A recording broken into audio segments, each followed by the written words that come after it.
نحمده ونصلي على رسوله الكريم اما بعد اعوذ باللہ من الشیطان الرجیم بسم اللہ الرحمن الرحیم۔ معزز سامعین، السلام علیکم ورحمۃ اللہ وبرکاتہ۔ چھٹی تراویح میں قرآن پاک کا جو حصہ تراویح میں سنا گیا وہ پارہ نمبر 7 کے رکوع نمبر 7 سے لے کر جس کی ابتدا سورہ انعام سے ہوتی ہے، پارہ نمبر 8 کے 7ویں رکوع تک ہے، اور پارہ نمبر 8 کا 7واں رکوع سورہ انعام کا اختتام ہے۔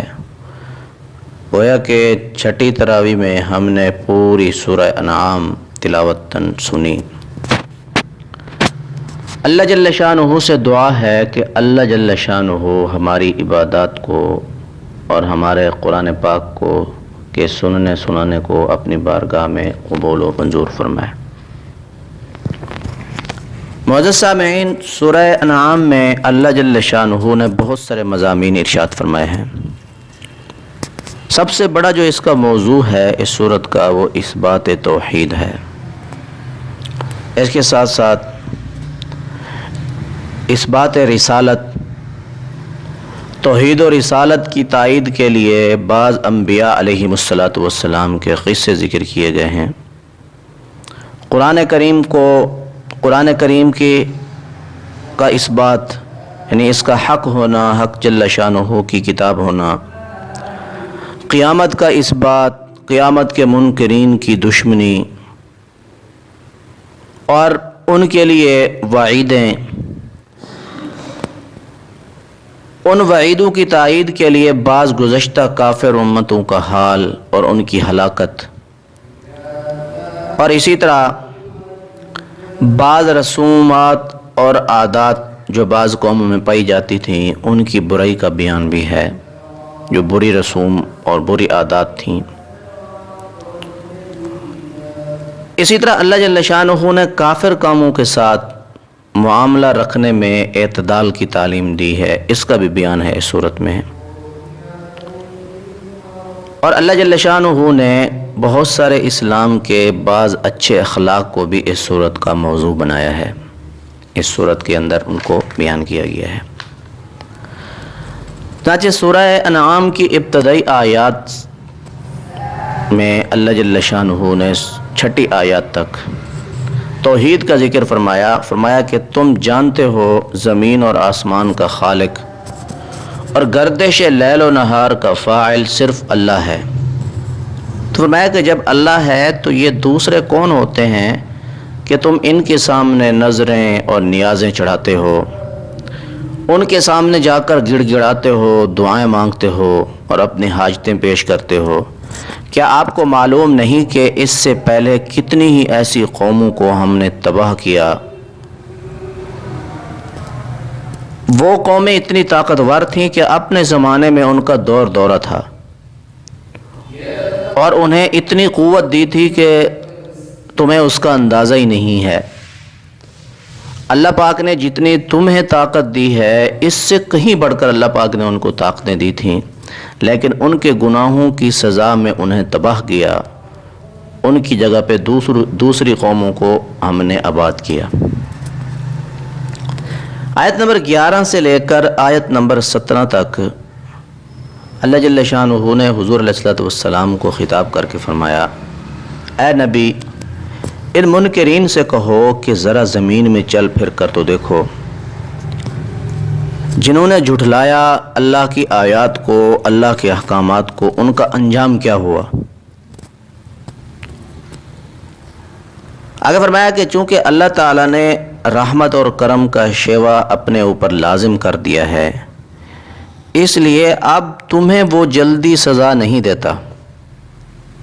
یاد رکھو، اگر اللہ تعالیٰ تمہیں نقصان پہنچانا چاہے، تمہیں پکڑنا چاہے تو کوئی تمہیں بچا نہیں سکتا، اور اگر اللہ پاک کسی کو فائدہ پہنچانا چاہے تو اس پر بھی وہ قادر ہے، جس کو فائدہ پہنچانا چاہے اس کو کوئی نقصان بھی نہیں پہنچا سکتا۔ آگے اللہ جل شانہ آیت نمبر 32 اور 36 اور 39 میں فرماتے ہیں کہ آخرت کی پائیدار زندگی کے مقابلے میں دنیا کی زندگی کی حقیقت تو صرف اتنی ہے جیسے کوئی شخص کچھ دیر تفریح میں دل بہلائے، لیکن فرمایا کہ حق بات وہی لوگ قبول کرتے ہیں جو سنتے ہیں، یعنی جن کے ضمیر زندہ ہیں، اور جن کے ضمیر مردہ ہیں وہ مردے ہیں، جنہوں نے اپنے دلوں پر تعصب کے تالے چڑھا دیے ہیں اور وہ اندھوں کی طرح چلتے ہیں۔ فرمایا کہ انہیں تو اللہ بس قبروں سے ہی اٹھائے گا اور وہ اس کی عدالت میں پیش ہوں گے۔ آگے فرمایا کہ ہماری باتوں کو جھٹلانے والے بہرے ہیں، گونگے ہیں، اندھے ہیں۔ آیت نمبر 42 اور 44 میں اللہ جل شانہ نے سابقہ امتوں کے طرز عمل کو بیان کر کے فرمایا،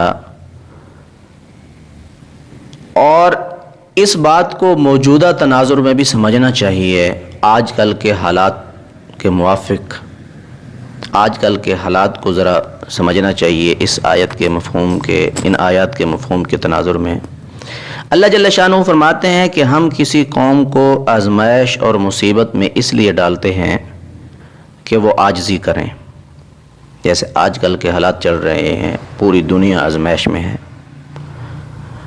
مگر جب وہ اس مصیبت کے وقت کو بھلا دیتے ہیں، یعنی عاجزی اختیار نہیں کرتے، رجوع اللہ نہیں کرتے، اللہ کی طرف نہیں آتے، تو فرمایا کہ پھر ہم ان کو ایک دوسرے طریقے سے آزماتے ہیں، ہم خوشحالی کے دروازے ان پر کھول دیتے ہیں۔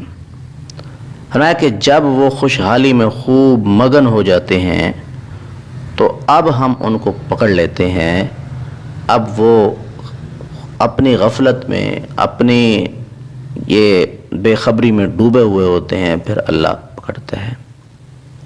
معزز سامعین، عین ممکن ہے کہ موجودہ حالات گزر جائیں، اس کے بعد خوشحالی آ جائے، لیکن اللہ جل شانہ کو نہیں بھولنا چاہیے کسی حال میں بھی۔ موجودہ تناظر میں اللہ پاک ہمیں جھنجھوڑ رہے ہیں، اللہ کی طرف رجوع کرنا کی بہت زیادہ ضرورت ہے۔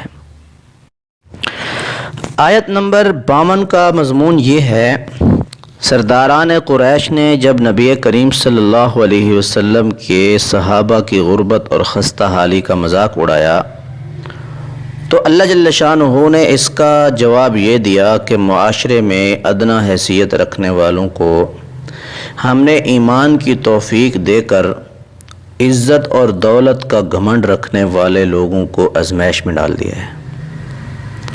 لہذا اے نبی صلی اللہ علیہ وسلم، آپ ان سرداران قریش کی وجہ سے اپنے پاس موجود اپنے مخلص صحابہ کو جو دن رات اللہ کو یاد کرتے ہیں اپنے سے دور نہ کرنا۔ پھر آگے آیت نمبر 63 اور 64 میں اللہ جل شانہ نے حضور صلی اللہ علیہ وسلم کے دور کے مشرکین کے بارے میں فرمایا کہ اے پیغمبر صلی اللہ علیہ وسلم، ذرا ان کی حالت تو دیکھو، جب سخت اور برا وقت آتا ہے تو یہ اللہ کے سامنے گڑ گڑاتے ہیں، لیکن جب مشکل وقت گزر جاتا ہے تو اللہ کے علاوہ بہت سارے مشکل کشا ان کے، حاجت روا ان کے بن جاتے ہیں۔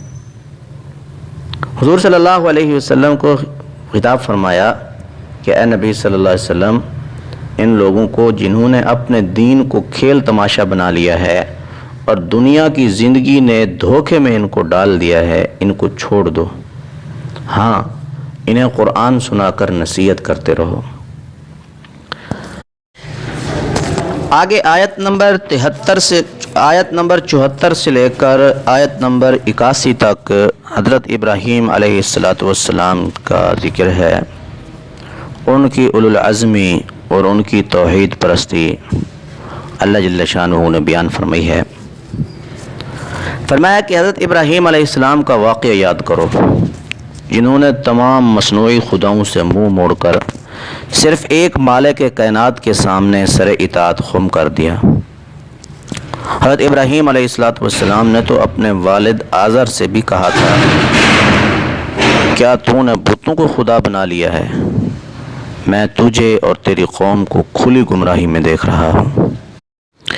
آیت نمبر 108 میں ایک انتہائی اہم مضمون ہے۔ معزز سامعین، دنیا کا امن، کسی معاشرے کا، ملک کا، علاقے کا امن جس وجہ سے خراب ہوتا ہے، وہ مذہب اور مسلک کی بنیاد پر احترام اور ادب کا رشتہ ختم ہونے سے ہوتا ہے۔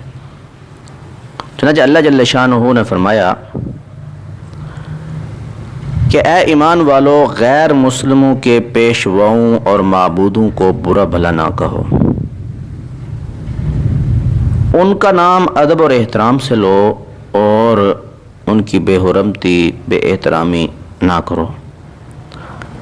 فرمایا کہ کہیں ایسا نہ ہو کہ وہ جہالت میں تمہارے معبود حقیقی اللہ کو برا بھلا کہنے لگ جائیں، اور فرمایا کہ اس طرح وہ لوگ حق سے قریب آنے کے بجائے مزید وہ تم سے دور ہو جائیں گے، اس کا تمہیں بہت بڑا نقصان ہو جائے گا۔ معزز سامعین، اللہ پاک کی اس اہم ہدایت کو آج کے معاشرے میں اس پر عمل کرنے کی بہت زیادہ ضرورت ہے۔ آگے 8واں پارہ شروع ہو جاتا ہے۔ آیت نمبر 111 اور 112 میں جناب نبی کریم صلی اللہ علیہ وسلم کو تسلی دی گئی۔ فرمایا کہ اے نبی صلی اللہ علیہ وسلم، یہ شیاطین، انسان اور جن آپ کی مخالفت کر رہے ہیں، آپ کی مخالفت یہ کر رہے ہیں تو یہ کوئی نئی بات نہیں ہے، ہمیشہ یہ ہوتا رہا ہے کہ جب کوئی پیغمبر راہ راست دکھانے کے لیے اٹھا تو تمام شیطانی قوتیں اس کے خلاف جمع ہو گئیں، لہٰذا آپ کو پریشان ہونے کی ضرورت نہیں ہے۔ آیت نمبر 131 اور 132 کا مضمون بڑا اہم ہے۔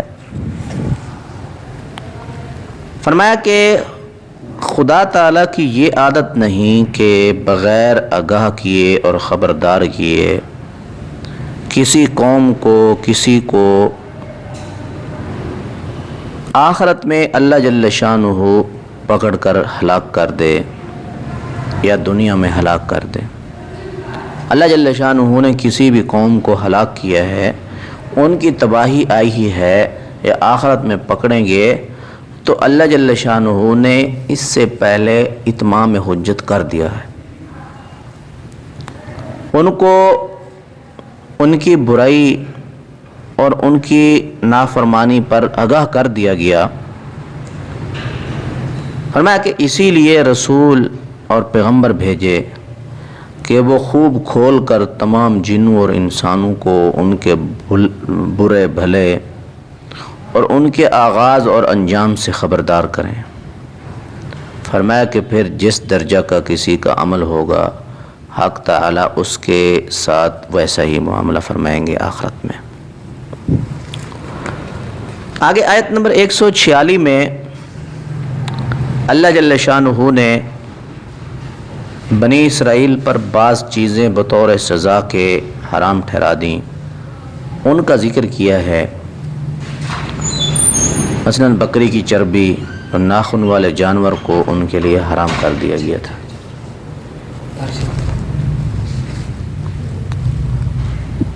آیت نمبر 151 اور 152 میں حضور صلی اللہ علیہ وسلم کو خطاب ہے کہ اے محمد صلی اللہ علیہ وسلم، کہو کہ آؤ میں تمہیں سناؤں تمہارے رب نے تمہارے اوپر کیا پابندیاں عائد کی ہیں،